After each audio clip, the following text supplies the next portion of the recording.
نستعينه ونستغفره ونعوذ بالله من شرور أنفسنا ومن سيئات أعمالنا. من يهدي الله فلا مضل له ومن يضلل فلا هادي له، وأشهد أن لا إله إلا الله وحده لا شريك له، وأشهد أن محمدا عبده ورسوله. أما بعد، فإن أصدق الحديث كلام الله عز وجل، وخير الهدي هدي محمد صلى الله عليه وسلم، وشر الأمور محدثاتها، كل محدثة بدعة، وكل بدعة ضلالة، وكل ضلالة في النار. أيها الحضور الكريم، وقفنا في المدارسة ديال هذا الكتاب القيم اللي هو كتاب التوحيد من خلال هذه السلسلة هذه اللي بدأناها إن شاء الله في هذه الدار العامرة. نسأل الله تبارك وتعالى أن يبارك فيها وفي أهلها، وأن يجعل هذه المجالس حجة لنا لا علينا، إن ربنا لسميع الدعاء. هذا الباب هذا اللي يقول في هذا العالم رحمة الله عليه: باب الدعاء إلى شهادة أن لا إله إلا الله.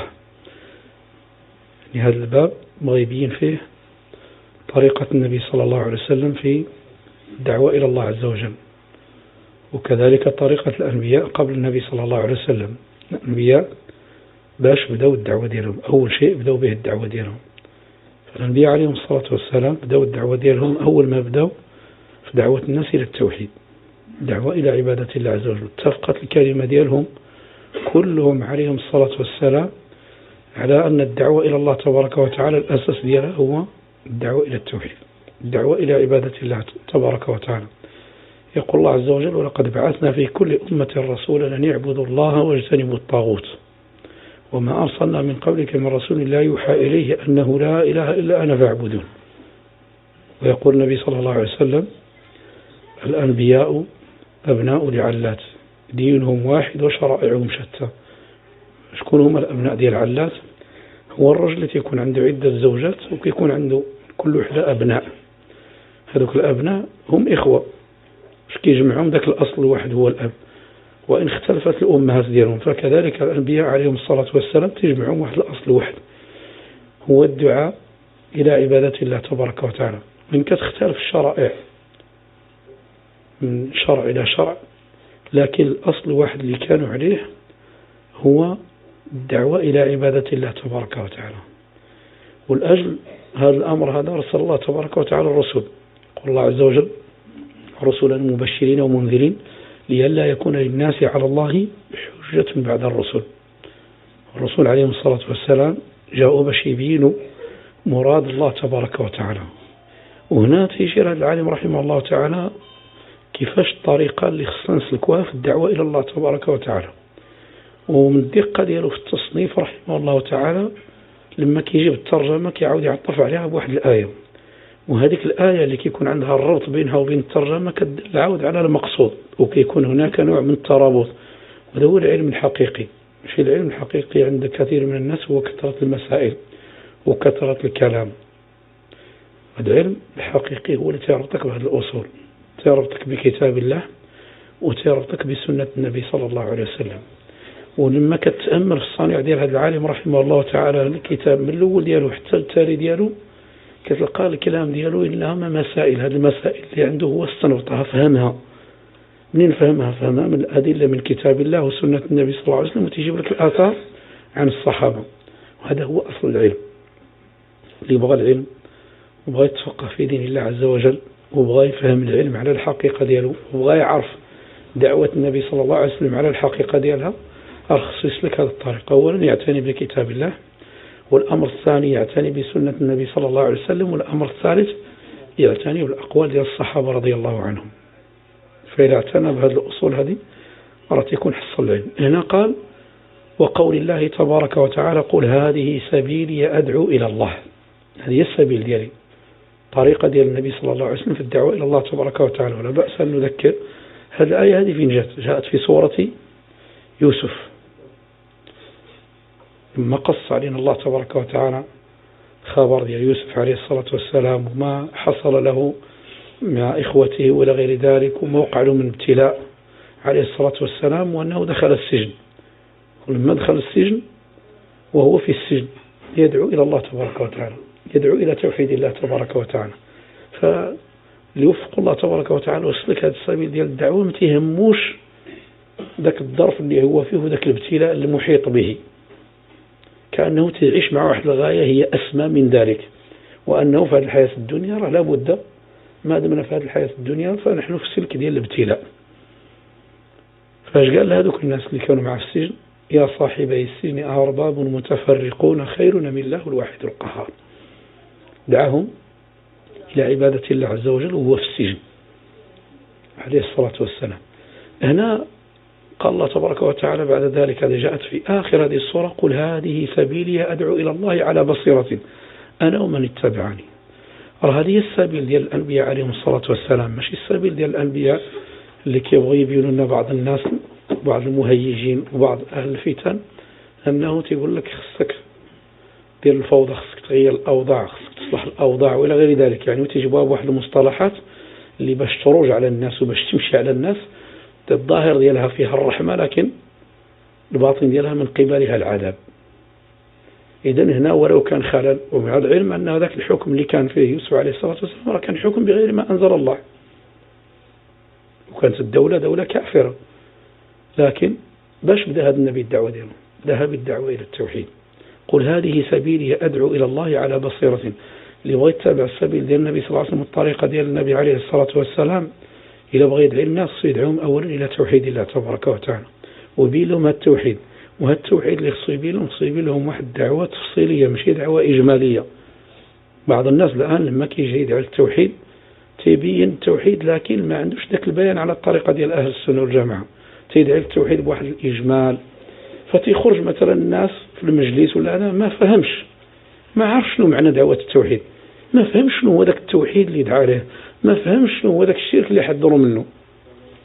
علاش؟ لأن هذه الدعوة هذه دعوة إجمالية، بينما الدعوة ديال أهل السنة والجماعة دعوة تفصيلية في مسائل التوحيد. تجي التوحيد لابد أن تفصل، خصك تبين للناس وخصك توقف معهم على الصور اللي كاينة في المجتمعات وكاينة عند الناس وكيديروها وهي صور شركية، وتبين البطلان ديالها وتبين ذلك بالأدلة من كتاب الله وسنة النبي صلى الله عليه وسلم. أما غير تقول اعبدوا الله ولا تشركوا به شيئا ومضي بدون تفصيل بدون بيان، راه يقدر كثير من الناس ما غاديش يخالفوك ولو كاع اللي هما واقعين في ديك المخالفات. لكن النبي صلى الله عليه وسلم علاش نصبوه العداء أهل الشرك؟ والمتأمل في السيرة ديالو، وبنان الله يجزيكم بخير الإنسان يرجع لسيرة النبي صلى الله عليه وسلم، شي عارف هذه النبي صلى الله عليه وسلم، لأن السيرة ديال النبي عليه الصلاة والسلام هي التطبيق العملي للإسلام، كيفاش دعا النبي صلى الله عليه وسلم إلى الله تبارك وتعالى. فهذيك الفترة اللي كانت الدعوة تسمى الدعوة المكية، لما نزل عليه الوحي عليه الصلاة والسلام كان يدعو إلى التوحيد، يطوف في الأسواق يقول: يا قوم قولوا لا إله إلا الله تفلحوا. تدعوهم إلى توحيد الله تبارك وتعالى، قولوا لا إله إلا الله تفلحوا. لكن واش يدعاهم غير مجرد القول؟ لا، لأن هذوك الناس راه كيفهموا، كيقولوا هناك ديك السليقة ديالو اللغوية عربي فصيح ما تحتاج توصلوا القول في كثير من المواطن، وإنما إذا سمع الكلام صافي راه استقر عنده المعنى. فشنو هو المعنى؟ قولوا لا إله إلا الله تفلحوا.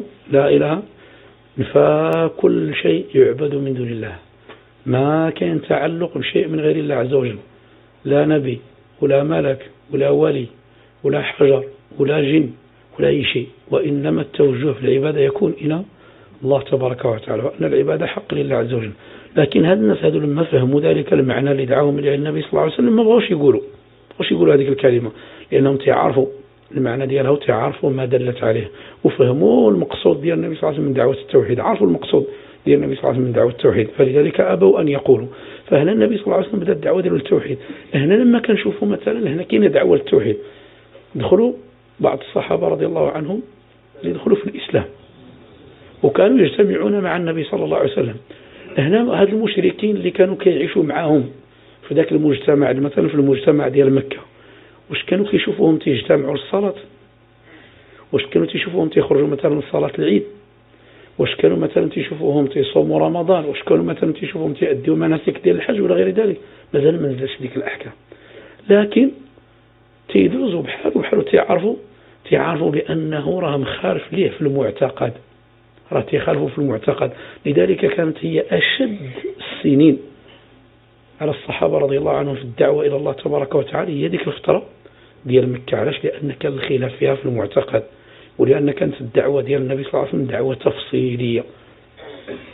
لأنهم كانوا يجون عنده ويجتمعوا حول النبي صلى الله عليه وسلم ويقولون أنت الذي تقول كذا وكذا، واش أنت اللي كتقول كذا وكذا، يعني كتسفه الأحلام ديالنا وتتجهل العلماء ديالنا وتتعيب الأصنام ديالنا. فيقول النبي صلى الله عليه وسلم نعم، هذه الدعوة التوحيد دعوة تفصيلية. أما الدعوة ديال الإجمالية أو الدعوة ديال الغمغامة وما توضح ما تبين، هذه ماشي طريقة ديال أهل السنة والجماعة. فلذلك كانت اشتدت الآذية ديال المشركين على النبي صلى الله عليه وسلم وعلى الصحابة، إلا أن النبي صلى الله عليه وسلم قد حماه الله تبارك وتعالى بعمه، فكان يذب عن النبي صلى الله عليه وسلم. والصحابة عذبوا على دعوة التوحيد، وهذا الصحابة رضي الله عنهم ينبغي أصلا نعرفوا الفضل ديالهم. فإحنا هذا الاجتماع اللي راحنا مجتمعين هنا في هذا المجلس هذا ونحن في المغرب الأقصى، راه ضحوا أولئك الناس باش يوصل لك هذا الدين هذا، بدلوا الأنفس ديالهم وبدلوا الأموال ديالهم في سبيل الله وضحوا باش توصل لك هذه الدعوة هذه، باش يوصل لك هذا الخير هذا اللي راك انت فيه مجتمع تتقرأ التوحيد وتتسمع سنة النبي صلى الله عليه وسلم وإلى غير ذلك. لا شك أن هناك أناس راه بدلوا في هذا الطريق هذا. إذا واش انت واجب عليك غير مجرد أن نسمع هذه الأشياء هذه ونقول خلاص أنا انتفعت خلاص ما علي من شيء؟ لا، راه عليك واجب في نفسك أنك تثبت على هذا الأمر هذا وتعرفه بالأدلة دياله، وواجب عليك أنك بعد ذلك وأنذر عشيرتك الأقربين، شوف أقرب الناس إليك حتى وتبلغوا دعوة التوحيد. وهذا من أعظم البر بالأقربين، أعظم أنواع البر بالأقارب هو دلهم على هذا الخير، دلهم على توحيد الله تبارك وتعالى، دلهم على سنة النبي صلى الله عليه وسلم. رأي لم شت تأثر فيهم هذا الأصل وفهموه واعتقدوه ودانوا الله تبارك وتعالى به واجتنبوا الأمور اللي كتضادوا، والله يكونوا على خير كثير. ولو قصروا في العمل، ويكون عنده تقصير في العمل ويكون عنده تفريط، ولو يكون عنده مثلا كاع مواقع على بعض الذنوب، وحتى يعني قد يكون تدنس بشيء من الكبائر. احنا ماشي تهوين معاشر الأحبة من الأمر ديال الكبائر وديال الذنوب، لكن تعظيم ديال هذا الأصل هذا اللي هو أصل ديال التوحيد، توحيد الله تبارك وتعالى، وأنه لا تقرر في الناس وبثيناه ونشرنا في الناس، راه ذاك هو الخير، خير كله، راه كل الخير في الدنيا وفي الآخرة بالنسبة للمؤمن راه مرتبط على الدعوة للتوحيد، توحيد الله تبارك وتعالى واتباع النبي صلى الله عليه وسلم. قل هذه سبيلي أدعو إلى الله على بصيرة أو من اتبعني وسبحان الله وما أنا من المشركين. هذه شرع المسائل ذكرناها غير أننا كان ذكروا بها بعجالة ولا بأس. أنا بعض الناس قد يستثقل يقول لك علاش تنشوفوا بعض العلماء مثلا كتاب التوحيد ويعود كتاب التوحيد، كالبال بعض العلماء كان إذا ختمه تيعودوا إذا ختم كتاب التوحيد كيعودوا. علاش؟ لأن راه إلا ما تنشرش التوحيد وتكرر وتقرر في الناس راه مع طول المدة ممكن تتنسى وممكن ترجع الناس لعبادة غير الله عز وجل. إذا تنسخ العلم وتنسى العلم عبدت الأصنام كما قال ابن عباس رضي الله عنهم.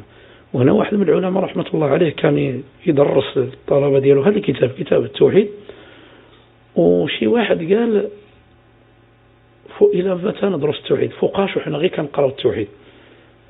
هذا العالم رحمة الله عليه حكاها واحد من الطلاب دياله قال لكزه في صدره، ضربوه بواحد ضربة في صدره، قال لك دليل على الحرقة ديال معرفة التوحيد وأن هاد الناس عارفين بالقيمة ديال هذا الأصل هذا والقيمة ديال هذا الخير هذا. ضربوه في صدره، قالوا له التوحيد لا يمل منه. واللي تيقول مثلا التوحيد راه عارفناه بركة، هذه من أكبر الشبه اللي دخلت عليه، لأنه كلما عظم توحيد العبد وعظم تعظيم التوحيد في قلب العبد وزادت لذة المعرفة دياله بالتوحيد وزاد المعرفة دياله بالشرك، إلا وكيعظم الخوف دياله من أن يتسلب منه التوحيد وتزيد الخوف دياله أنه يقع من الشرك. ولا أعلى المقامات في تحقيق التوحيد هم الأنبياء عليهم الصلاة والسلام. يقول الله تبارك وتعالى عن إبراهيم ومرت معنا قال واجنبني وبني أن نعبد الأصنام ربي إنهن أضللن كثيرا من الناس.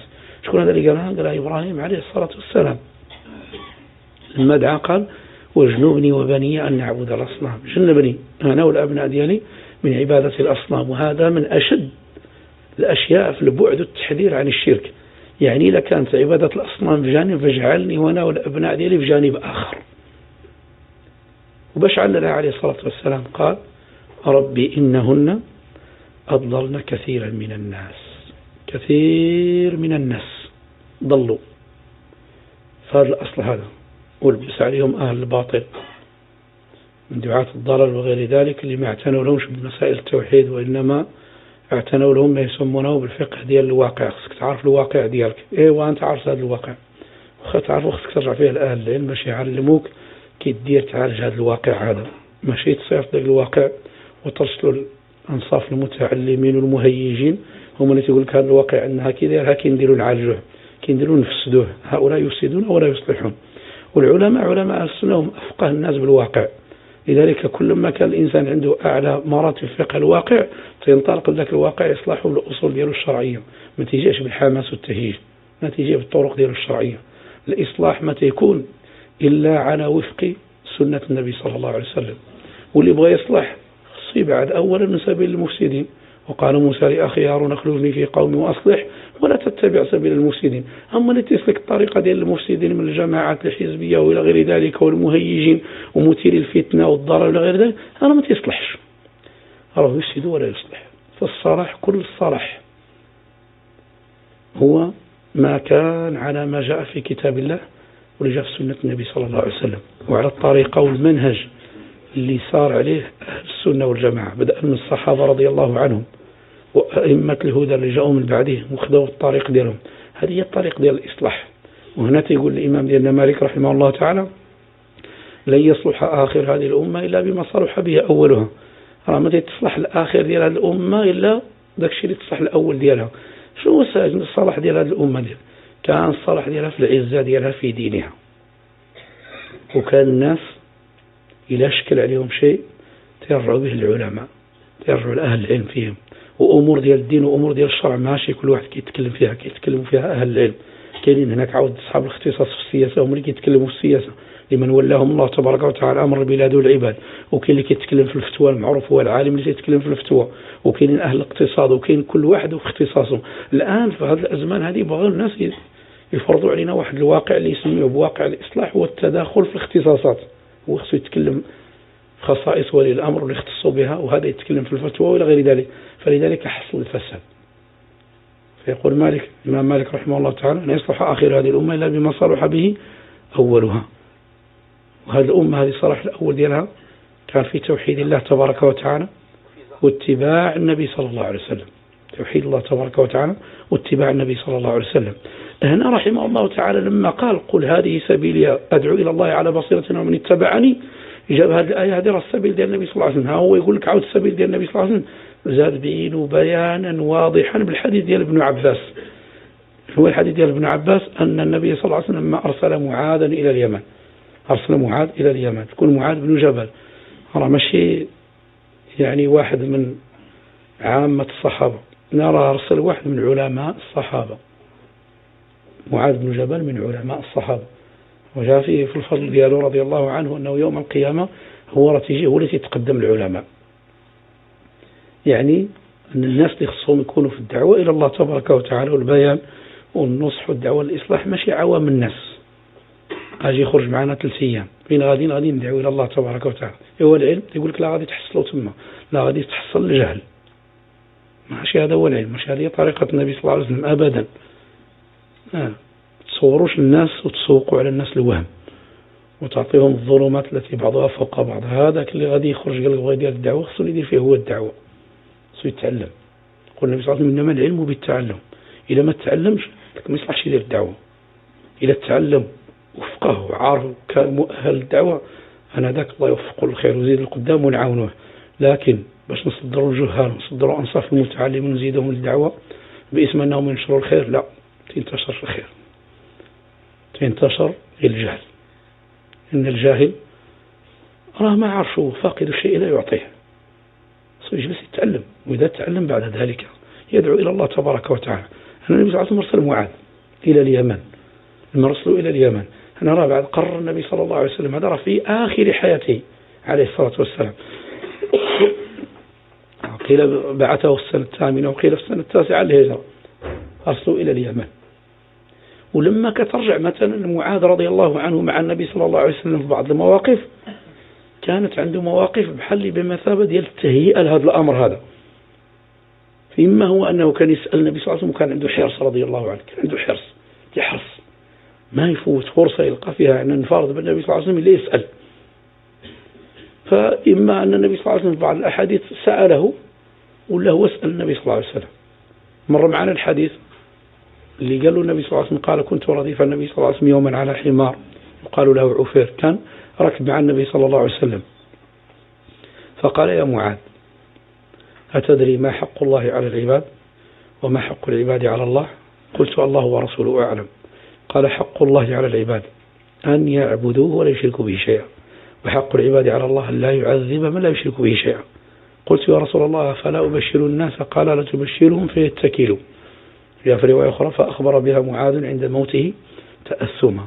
هنا في هذا الحديث يقول النبي صلى الله عليه وسلم كان راكب خلف النبي صلى الله عليه وسلم، والنبي صلى الله عليه وسلم راكب على حمار. هذا من التواضع دياله، كان النبي صلى الله عليه وسلم يركب حمار، كان يمشي على رجليه، كان ينتعل يلبس النعل، وكان يمشي حافيا، كان يجلس على الأرض ويجلس على الحصير، وتجي الجارية تأخذ بيده وترديه المنبغات، جارية صغيرة، ويمر على الصبيان ويسلم عليهم. هذا هدي النبي صلى الله عليه وسلم. ونقارنه بحال هذوك أصحابنا البروجيكتورات ديال الأضواء باش يقولوا راه الشيخ عليه النور، واللي يدخل له خصو يقبل اليد ديالو، والمحظوظ فيهم اللي شرفكم الله بزق عليه، ولا والمقرب عند الشيخ هو اللي عنده الحصة ديال المال كبيرة تدفع يعطيها للشيخ، ذاك هو المقرب. هذا تلصص وأكل أموال الناس بالباطل باسم الدين، باسم دين الله عز وجل، الكذب والدجل وتسويق الدجل على الناس باسم الدين وباسم الولاية وباسم الشيخ وإلى غير ذلك. وما كان الصحابة رضي الله عنهم، ما كان شي واحد يجي أبو بكر الصديق أفضل الناس بعد الأنبياء، ما كان شي واحد يجي يتمسح به رضي الله عنه وارضاه، ولا يشير ذاك الفضل ديال الوضوء ديالو اللي يبقى يتقاتلوا عليه الناس. الآن نرى من الشطحات ديال هاد المفسدين في الأرض أنهم شرفكم الله راه أشياء والله يستحيا منها، يحشم الإنسان يقولها، أن الناس قالك تيقتتلوا على البول ديالو، بل شرفكم الله على ما يخرجوا منه، تيتقاتلوا عليه باش يتبركوا به. أي إسلام تتصور للناس وكتعطيوا للناس هذه الصورة هذه اللي هي أشبه ما تكون بالصور الوثنية، تتسوقوها للناس على أن هذا هو الإسلام. واش كتدعيوا الناس لهذا الإسلام غادي يقبلوه منكم؟ والصحابة سادة الأولياء هم صحابة النبي صلى الله عليه وسلم، ما كان شي واحد منهم على هذا الطريق رضي الله عنهم وأرضاهم. بل النبي صلى الله عليه وسلم يأتي وفد عبد القيس جايين من اليمن، قالوا أنت سيدنا وابن سيدنا، فقال النبي صلى الله عليه وسلم قولوا بقولكم ولا يستهوينكم الشيطان، السيد الله وإنما أنا عبد، فقولوا عبد الله ورسوله عليه الصلاة والسلام. إجا رجل إلى النبي صلى الله عليه وسلم، رجل جاء إلى النبي صلى الله عليه وسلم فأخذته رعدة، خاف، هو ظن على أن النبي صلى الله عليه وسلم بحال ملك من الملوك، فقال له النبي صلى الله عليه وسلم على رسلك، إنما أنا ابن امرأة كانت تأكل القديد.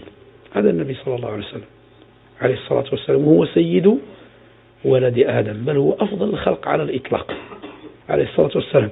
فرى الله يجزيكم بخير تقرر هذا الأصل في أن النبي صلى الله عليه وسلم لا يعبد من دون الله ولا يدعى من دون الله، وتقرر هذا الأصل في صحابة النبي صلى الله عليه وسلم، راك سحبت البساط من تحت هذوك اللي تيقولوا الأولياء، وضحتها وبينتها لهم كأنها لا خفاء فيها. هذا الشيء لا يجوز مع النبي صلى الله عليه وسلم ولا مع الصحابة. شكون هو بعد النبي صلى الله عليه وسلم على الصحابة اللي فضلوا منهم؟ ما كاينش. إذن حيد هذه الطقوس وحيد هذه المسائل الشركية، ووحد الله تبارك وتعالى وأقبل على الله عز وجل.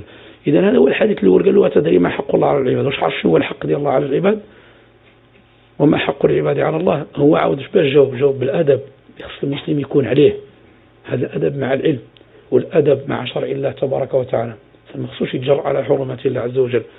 إذا ما عرفوا تسول شي مسألة قل الله أعلم، أقف. قال قلت الله ورسوله أعلم. قال حق الله على العباد أن يعبدوه ولا يشركوا به شيئا، هذا هو حق الواجب، وهو أول واجب، وهو أول ما افترض الله تبارك وتعالى على المكلفين، أول ما افترض عليهم هو عبادته سبحانه وتعالى. قال أن يعبدوه ولا يشركوا به شيئا، هذا حق واجب. قال وحق العباد على الله، هذا الحق ديال إنعام وتفضل من الله تبارك وتعالى للعباد. قال أن لا يعذب من لا يشرك به شيئا، لما شركش ما تعذبوش الله عز وجل، تفضل الله تبارك وتعالى عليه بذلك. الحديث الآخر اللي مع معاذ رضي الله عنه لما رجع النبي صلى الله عليه وسلم من غزوة تبوك، رجع النبي صلى الله عليه وسلم من غزوة تبوك، ونام النبي صلى الله عليه وسلم وهو على راحلته، شدة التعب في السفر، وكان معه معاذ رضي الله عنه يحرسه. كان واحد الفرصة ديال هذا دنا من النبي صلى الله عليه وسلم فسأله قال يا رسول الله عند الترمذي دلني على عمل يقربني من الجنة ويباعدني من النار. قال له دلني على واحد العمل، هذا العمل هذا يقربني من الجنة ويبعدني من النار. فقال له النبي صلى الله عليه وسلم لقد سألت عن عظيم وإنه لا يسير على من يسره الله عليه. هذا الأمر هذا اللي سألت عليه راه أمر عظيم، لكن ليسر الله تبارك وتعالى عليه فهو يسير، وإنه لا يسير على من يسره الله عليه. باش بدأ النبي صلى الله عليه وسلم هذا الناس تقول له دير لي شي عمل الآن في هذا الزمان هذا نتقرب به لله تبارك وتعالى، يقول لك الصلاة صوم. يجيك شي واحد كاع من هذا يقول لك ما تديش ديال الناس. النبي صلى الله عليه وسلم اش قال له؟ قال له تعبد الله ولا تشركوا به شيئا. هذا أول أمر، هذا هو أعظم الواجبات وأول الواجبات، وأفضل ما تتقرب به العبد لله تبارك وتعالى هو توحيد الله عز وجل. وأعظم ما ينبغي المسلم يجتنبه اجتنابا بالكلية، لا الأكبر منه ولا الأصغر ولا الخفي، هو الشرك بالله عز وجل. قال تعبد الله ولا تشركوا به شيئا. تعبد الله العبادة ديالك خصها ما تكون إلا لله تبارك وتعالى، ولا تشركوا به وزاد شيئا ولو كان شيء من الشرك الأصغر ومن الشرك الخفي. تعبد الله ولا تشركوا به شيئا. عاد ذكروا أركان الإسلام اللي قبل الشهادة، ذكر له الصلاة وذكر له الزكاة وذكر له الصيام وذكر له حج بيت الله الحرام. إذن هذا معاذ رضي الله عنه راه فاهم هذه المسائل هذه، فاش مشي يبلغها وأمر النبي صلى الله عليه وسلم باش يبلغها الناس راه فاهمة، وراه مواقف من النبي صلى الله عليه وسلم قبل ذلك في التعليم، ولازم النبي صلى الله عليه وسلم في مجالسه والتعلم. فهنا النبي صلى الله عليه وسلم أرسله إلى اليمن، قال إنك تأتي قوما من أهل الكتاب. قال له غادي تجي وغادي تلقى واحد القوم اللي هم في اليمن من أهل الكتاب، وأشهر يعني من كان فيهم اليهود والنصارى اللي كانوا في اليمن، وإن كان فيهم الوثنيين، لكن ذكر أهل الكتاب لأن فيهم بقايا من التمسك بشيء من الدين اللي كان قبل، اللي كان صحيح، لكن أفسدوه باش بالأهواء، وأفسدوه بالبدع، وأفسدوه باتخاذ الأحبار والرهبان أرباب من دون الله. سلموا الأمور لعلمائهم في الدين، فقالوا تزيدوا وتنقصوا. لكن احنا دين الإسلام تنقولوا معرفة دين الإسلام باش بالأدلة ماشي بالأقوال ديال الناس، الأدلة من كتاب الله ومن سنة النبي صلى الله عليه وسلم. قال إنك تأتي قوما أهل الكتاب فليكن أول ما تدعوهم إليه شهادة أن لا إله إلا الله. قال له أول ما تبدأ في الدعوة ديالك، النبي صلى الله عليه وسلم بدأ بها دعوته هو عليه الصلاة والسلام، يا قوم قولوا لا إله إلا الله تفلحوا. يطوف في الأسواق في المدينة، وهو في المدينة نزل عليه الصلاة والسلام قوله فاعلم أنه لا إله إلا الله.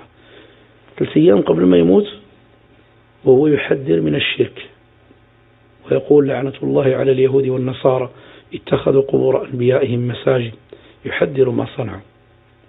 هذا نبينا عليه الصلاة والسلام. وبعد ذلك يرسل الرسل من الصحابة رضي الله عنهم من علماء الصحابة، يقول له ها باش تبدأ إذا مشيت وتدعي ديك الناس فليكن أول ما تدعوهم قال شهادة أن لا إله إلا الله.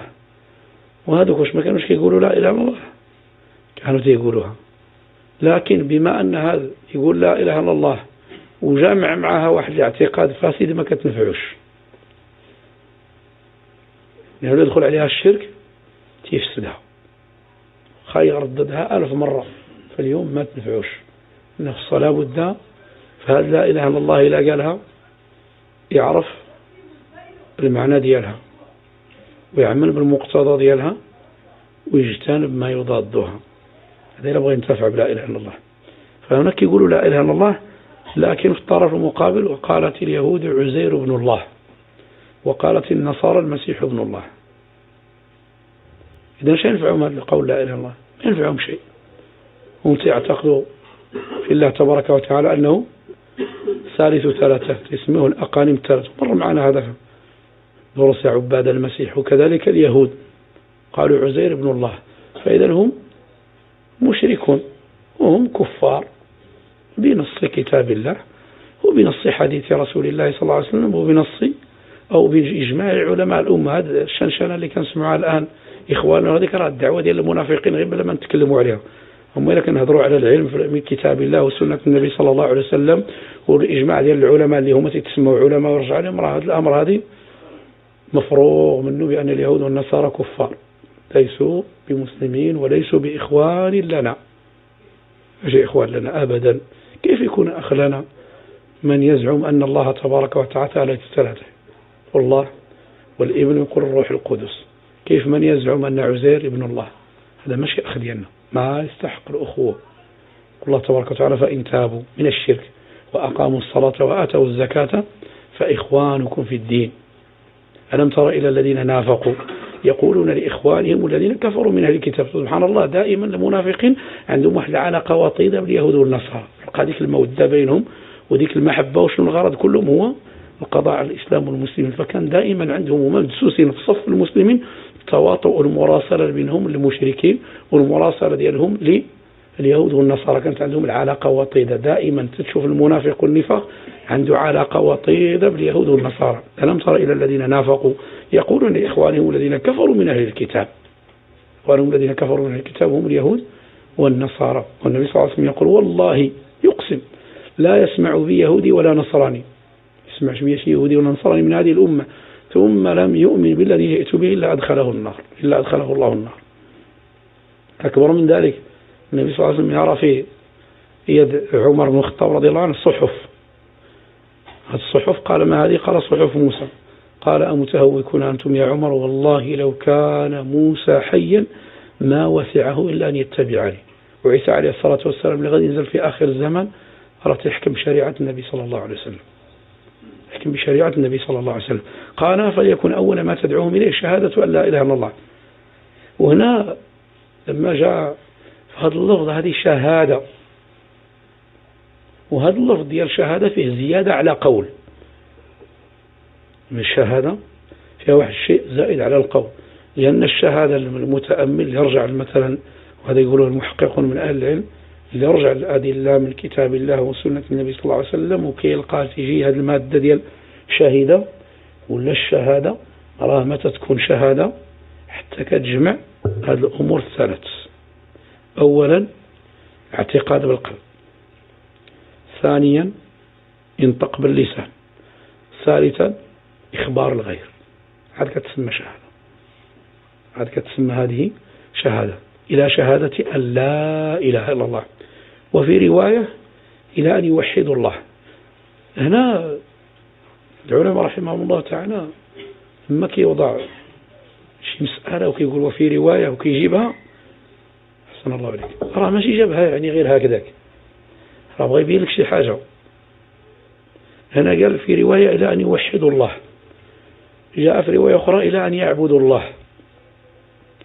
تشوف مثلا مخرج ديال هذا الحديث، مخرج واحد هو حديث واحد، لكن جاء فيه من عبر بشهادة أن لا إله إلا الله، ومنهم من عبر بأن يوحدوا الله، ومن أهل العلم من عبر بعبادة الله.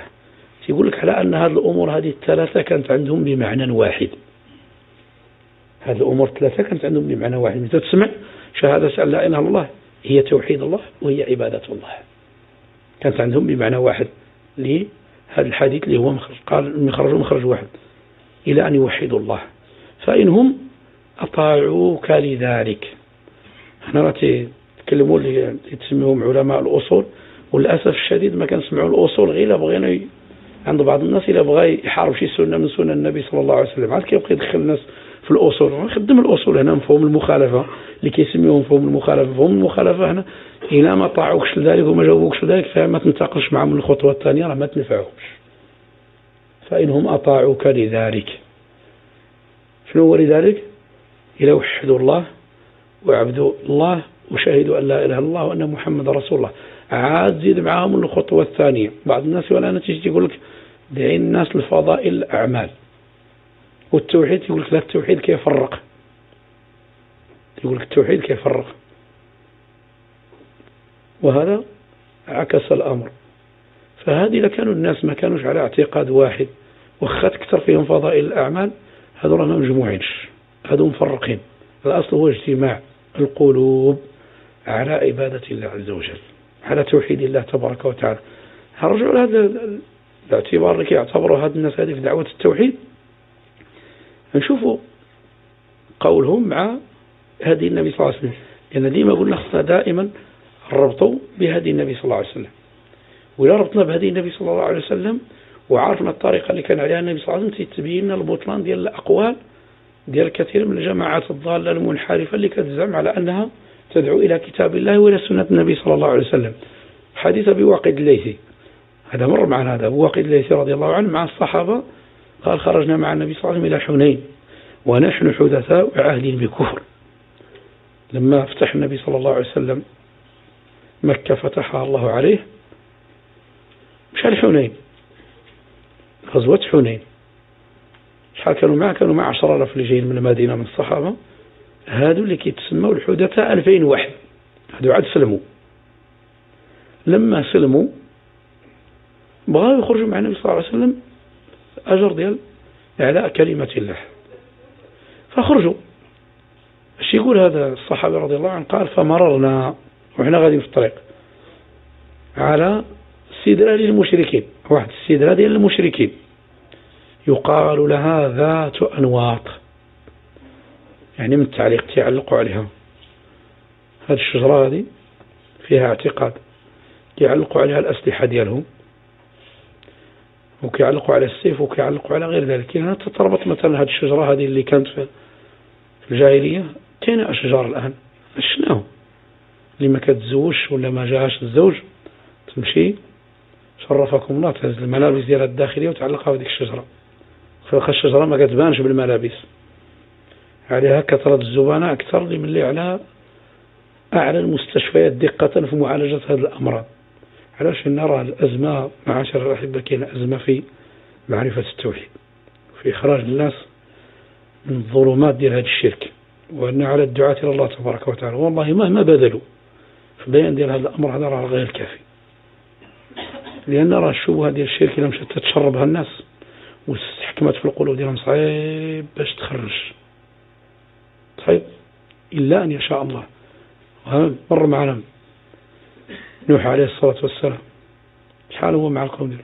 وقد أرسلنا نوحا إلى قومه فلبث فيهم 1000 سنة إلا 50 عاما فأخذهم الطوفان وهم ظالمون. قال رب إني دعوت قومي ليلا ونهارا فلم يزدهم دعائي إلا فرارا، دعاهم ليلا ونهارا سرا وجهارا.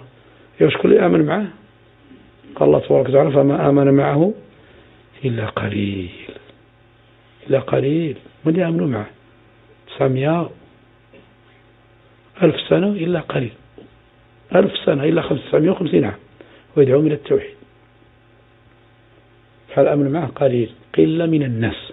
علاش؟ لأن راه استحكمات الشبهة في القلوب، فإذا استحكمت الشبهة في القلوب صعيب إخراجها، صعيب إخراجها، صعب باش تخرج هذيك الشبهات ديال الشرك اللي كتستحكم في القلوب. نسأل الله السلامة والعافية، ونسأل الله أن يعيذنا وإياكم من مضلات الفتن. هذا الصحابي رضي الله عنه قال مررنا بهذه السدرة هذه فقلنا، شوف من الأدب ديالهم، رجعوا للنبي صلى الله عليه وسلم. حنا هنا غير تيقول لك تتبلد، يقول لك ما فيها بس، راه جربها شحال من واحد، مشى شحال من واحد وقع له كذا، تيولي وربما يقدر يعاود لك كاع المنامات ويعاود لك الأحلام وإلى غير ذلك. ها الفرق بين هذوك الصحابة رضي الله عنهم وبين هذا الناس هذو، أن هذو الجهل، ونسأل الله السلامة والعافية. كاين اتباع الهوى، مش الرجوع للشرع ولا يرجع لأهل العلم يبينوا له جاجة صافي دير ما دار جارك، تيقول كل غير باب دارك، لا ما نديرش ما دار جاري. الاتباع تيكون اتبعوا ما أنزل إليكم من ربكم ولا تتبعوا من دونه أولياء قليلا ما تذكرون. وصارت حتى صارت في الناس كل شيء داير هكذا، كاع الناس غاديين هكذا، علاش غير أنا اللي غادي نخالف؟ لا، إذا كانوا الناس على الخطأ أنا نصبر على الحق. يقول ابن مسعود رضي الله عنه الجماعة ما وافق الحق وإن كنت وحدك، الجماعة ما وافق الحق وإن كنت وحدك، لا من تبعش الناس وإن تطع أكثر من في الأرض يضلوك عن سبيل الله. أنا هذا رجعوا النبي صلى الله عليه وسلم قالوا يا رسول الله يجعل لنا ذات أنواط كما لهم ذات أنواط، لأن حتى احنا شي شجرة نتبركوا بها كما تتبركوا بها هؤلاء. اش قال النبي صلى الله عليه وسلم؟ هذا الموطن ديال حرب، وهذو راه ناس العدد ديالهم ماشي بالهين، راه 2000 واحد، يعني عندهم قوة وراه مدججين بالسلاح. لكن في مسألة ديال التوحيد إما تكون معنا ولا غير فارقنا، فإنه لا خير فيك إذا ما بغيش التوحيد وما قررش بالتوحيد، لا خير فيه، ونقدروا نؤتوا من جهتك. أنا النبي صلى الله عليه وسلم لما طلبوا الطلب هذا قال الله أكبر، قال سبحان الله، وكانت تعرف الوجه دياله الغضب عليه الصلاة والسلام إلى انتهكت المحارم ديال الله عز وجل. خلاص شي مرات يجي الأعرابي وتيشدوا من الثياب ديالو يقول يا محمد اعطيني من مال الله لا من مال أبيك ولا من مال أمك، فيتبسم ويقول اعطوه. لكن هنا حق الله تبارك وتعالى، تا واحد ما تيملك يتنازل عليه، تيملك تا شي واحد يتنازل عليه، إلا بغيت تدعي ليه على طريقة النبي صلى الله عليه وسلم مرحبا، ولا إلا بغيت تداهن وتمسك العصا بالوسط غير قاعد في البيت ديالك مع الخليفة، وخلي فإن للدين رب يحميه الله تبارك وتعالى، وإن تتولوا يستبدل قوما غيركم ثم لا يكون أمثالكم. لكن إذا وفقك الله تبارك وتعالى كنت في هذا سلك الدعوة للتوحيد وبيان التوحيد للناس، فاحمد الله تبارك وتعالى، ذكره نعمة من الله تبارك وتعالى عليك، ومن منه سبحانه وتعالى عليك، اصطفاك واختارك لهذا الأمر. قال النبي صلى الله عليه وسلم الله أكبر إنها السنن، قلتم والذي نفسي بيده كما قالت بنو إسرائيل لموسى اجعل لنا إلها كما لهم آلهة، قال إنكم قوم تجهلون أتتبعون سنن من كان قبلكم. يعني نرجع لهذيك اللي يقول لك التوحيد كيف يفرق، لا التوحيد يجمع، التي يفرق والشرك بالله عز وجل، أما التوحيد راه يجمع. إذا اجتمع الناس على توحيد الله تبارك وتعالى وعلى اتباع النبي صلى الله عليه وسلم، ذاك هو الخير كله في العاجل والآجل. فهنا قالوا النبي صلى الله عليه وسلم فليكن أول ما تدعوهم إليه. بيلوت قال فإنهم أطاعوك لذلك، يعني لما أطاعوك لذلك ما تنتقلش معهم الخطوة الثانية، فأعلمهم أن الله افترض عليهم 5 صلوات في كل يوم وليلة. عاد انتقل الصلاة، يقول ماشي مشكل، وغير يدخلوا يصلي، يقول له يصلي، وكان يقول كيف نقول له يصلي وهو مثلا ربما قاعد أنه ما يعرف حتى يتوضأ، وربما أنه قاعد غير متطهر ومتلبس بنجاسة في ثوبه أو في بدنه أو على جنابه، خصو يتفقه في دين الله تبارك وتعالى، وخصوصا إذا علم أنه متلبس بشيء من الأمور الشركية بعبادة غير الله عز وجل، فيصحح له بعد أولا توحيد ابتداء. لكن إن كان من المسلمين وفي المجتمع المسلم ندعوه إلى الصلاة إحسان الظن بإخواننا المسلمين، لكن إن بان منه شي حاجة مخالفة فننبهه. الفرق بين الدعوة في التوحيد في المجتمعات الإسلامية وفي المجتمعات غير الإسلامية على أن الدعوة للتوحيد في المجتمعات الإسلامية دعوة تصحيحية، تتصحح الناس الشيء اللي يعلق بالعقائد ديالهم من الباطل. والدعوة إلى الله تبارك وتعالى في المجتمعات الكافرة الغير مسلمة دعوة تأسيسية، تتأسس من الأول. فالتأسيس من الأول أول ما تدعوهم إلى أن يدخلوا في الإسلام بالنطق بالشهادتين والبيان ديال المعنى ديالها، النطق بالشهادتين مع البيان ديال المعنى ديالها، وتحذروا مما يضادها. عاد قال له فإن الله افترض عليهم 5 صلوات في كل يوم وليلة، فإنهم أطاعوك لذلك فأعلمهم أن الله افترض عليهم صدقة تؤخذ من أغنيائهم فترد على فقرائهم، يعني الزكاة الواجبة أن الله افترض عليهم واحد الصدقة في الأموال ديالهم تتخذ من الأغنياء وتترد على الفقراء، فإنهم أطاعوا لذلك فإياك وكرائم أموالهم واتق دعوة المظلوم فإنه ليس بينها وبين الله حجاب.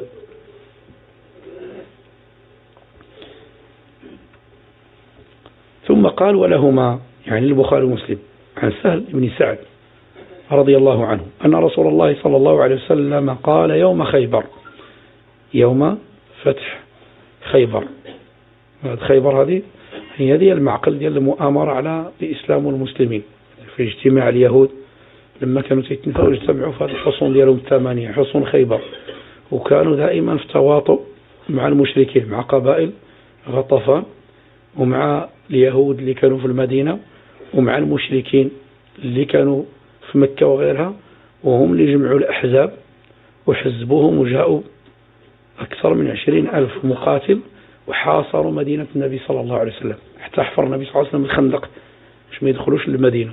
وخرج الصحابة رضي الله عنهم واصطفوا للدفاع عن مدينة الرسول صلى الله عليه وسلم، فجاء هذا العدد الهائل من الكفار ومن المنافقين واليهود والنصارى وتحالفوا وعزموا العزم على أنهم غادي يقضوا على الإسلام والمسلمين في مدينة رسول الله صلى الله عليه وسلم. فلما مكن الله تبارك وتعالى مكن الله تبارك وتعالى المسلمين وأجل المشركين أرسل عليهم الريح وتشردوا وأخذ اليهود ومن غيرهم، انتقل النبي صلى الله عليه وسلم من هؤلاء خيبر اللي كانوا يتآمرون على الإسلام والمسلمين، وكانت عندهم هذه حصون يعني شديدة جدا، قل من يستطيع اقتحم هذه الحصون هذه، وفيها حصون شديدة جدا. فهنا النبي صلى الله عليه وسلم لما أعطى الراية لأبي بكر ولم يفتح الله تبارك وتعالى على يديه، وأعطى الراية لعمر ولم يفتح الله تبارك وتعالى على يديه، وهذا أبو بكر وعمر هم أفضل من علي باتفاق أهل السنة، لكن ذلك فضل الله يؤتيه من يشاء. وأحيانا يفتح الله تبارك وتعالى على يد شي واحد قد يكون من أقل الناس إما علما أو منزلة. فالنبي صلى الله عليه وسلم قال إن هذا ابني، ويتكلم عن الحسن بن علي، إن ابني هذا سيد ولعل الله أن يصلح به بين فئتين عظيمتين، فوجود من هم أفضل منه من الصحابة، لكن ذلك فضل الله يؤتيه من يشاء. فقال النبي صلى الله عليه وسلم أعطينا الراية غدا، لهم الضغط نعطي الراية، هو قائد الجيش كي يكون في المقدمة كي يكون حامل اللواء، قال لأعطينا الراية غدا رجلا يحب الله ورسوله ويحبه الله ورسوله يفتح الله على يديه.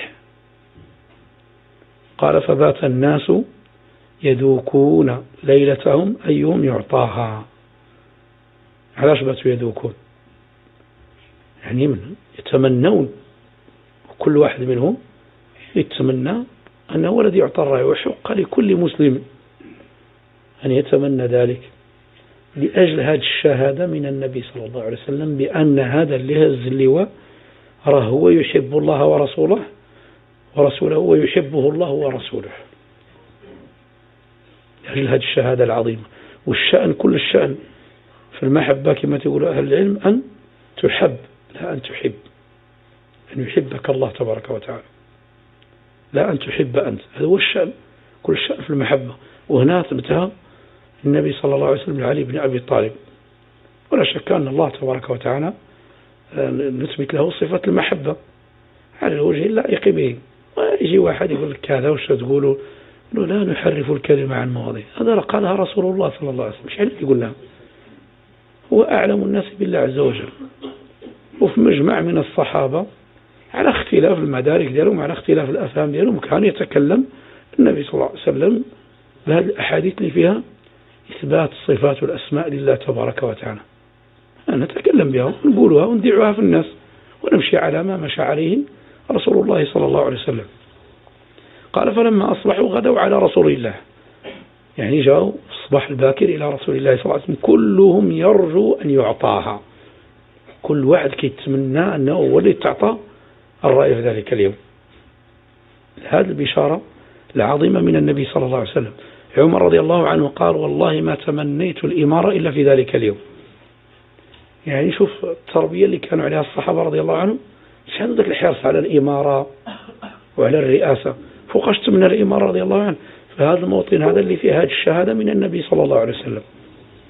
هكذا كان الصحابة رضي الله عنهم وأرضاهم. قال فقال أين علي بن أبي طالب؟ هنا النبي صلى الله عليه وسلم يسأل أين هو علي بن أبي طالب؟ فقيل هو يشتكي عينيه، كان فيها رمد في عينيه، مرض واحد المرض في عينيه حتى أنه ما استطاعش يخرج فعلا لا ينظر أمامه، ما استطاعش ينظر. قال فأرسلوا إليه فأتي به، جابوه يقاد إلى النبي صلى الله عليه وسلم، ما تيشوفش في الطريق، جايبين النبي صلى الله عليه وسلم. قال فبصق في عينه، احتفل النبي صلى الله عليه وسلم في عينه، قال ودعا له فبرأ كأن لم يكن به وجع. الأمور شاهدها الصحابة رضي الله عنهم رأي العين، ونقلت إلينا نحن من أحاديث عن الصحابة رضي الله عنهم يرون هذه الأشياء رأي العين، وهذه من الأدلة والمعجزات عليه الصلاة والسلام على الصدق ديال النبوة دياله عليه الصلاة والسلام. قال هنا فبرأ بحل مع عمره ما كان في شيء وجع في عينه. قال أنفذ على رسلك، يعني على مهلك، يسير النبي صلى الله عليه وسلم على مهلك حتى تنزل بساحتهم ثم ادعوهم إلى الإسلام. مش هذا ما صلهم في الإسلام، صلهم الإسلام، بل كانوا من أشد الناس محاربة للإسلام، وهذا من باب الإعذار إليهم مرة أخرى، باب الإعذار إليهم مرة أخرى، ثم ادعوهم إلى الإسلام، لعل الله تبارك وتعالى أن يفتح قلوبهم ويدخلوا في الإسلام فلا نحاربهم. قال ثم ادعوهم إلى الإسلام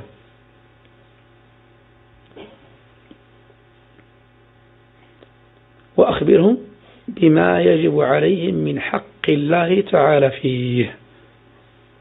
خبرهم أمور اللي كتوجب عليهم من حق الله تبارك وتعالى فيه، بين لهم حق الله تبارك وتعالى على العباد. قال فوالله لأن يهدي الله بك رجلا واحدا خير لك من حمر النعم. يهدي الله تبارك وتعالى بك رجل واحد، هي واحد، ماشي 10 ولا 100 ولا 1000، هي واحد تجتهد عليه في دعوته إلى الله تبارك وتعالى وتصبر عليه، وفيه الحث إلى الدعوة إلى الله تبارك وتعالى. وماشي راني قلت له ذيك النهار نكرر عليه المسألة، وربما نسي وعرضة للنسيان، بينها له على وجه يفهمها. بعض الناس يخاطبوا مثلا بواحد الأسلوب ولا بواحد اللغة أكثر منه، وما أرسلنا من رسول إلا بلسان قومه ليبين لهم. نزل معاه شوية المستوى دياله، عامله على ما يجهل لا على ما تفهم أنت، عامله على ذلك الأمور تيجهلها هو، ماشي ذلك الأمور اللي كتفهم أنت. ما يقول له لا إله إلا الله الشروط ديالها وكذا، تكثر عليهم بعض الأشياء ورا ما كيستوعبش. لا غير شوية لا إله إلا الله، راه في هذاك الجزء الأول تيقول العلماء لا إله إلا الله راه نافيا جميع ما يعبد من دون الله، اخترتتني في استحقاق العبادة عن كل ما سوى الله. وفي واحد القسم الثاني هي تثبت العبادة لله تبارك وتعالى، واش عرف شنو هي معنى العبادة وكتبين له على وجه يفهمه. أن يهدي الله بك رجلا واحدا خير لك من حمر النعم. كانت هذه أنفس يعني أنواع الحيوانات الجمال اللي كانت عندهم كيدخروها. إلى هدى الله تبارك وتعالى بك رجلا واحدا، دعيته لله تبارك وتعالى ونقدر الله تبارك وتعالى من الشرك ودخل في دعوة التوحيد، فوالله ذلك هو الخير العظيم، وذلك الذي يبقى لك أجر دينه عند الله تبارك وتعالى. لأن كل ما تعمل بعد ذلك من الأعمال الصالحة تكون في ميزان الحسنات ديالك، لأنك أنت اللي دعيته للخير. من دعا إلى الهدى أو إلى هدى كان له من الأجر مثل أجور من عمل به. داك الشيء اللي كيدير كيولي الأجر ديالك من غير أن ينقص من أجورهم شيئا، وما تينقص ذلك من الأجور ديالهم متشي حاجة، لكن تيكون في الميزان ديال الحسنات ديالك. عشر الأحبة، لعل الكلام والأمر يطول بنا في هذا الموطن، فنكتفي بهذا القدر.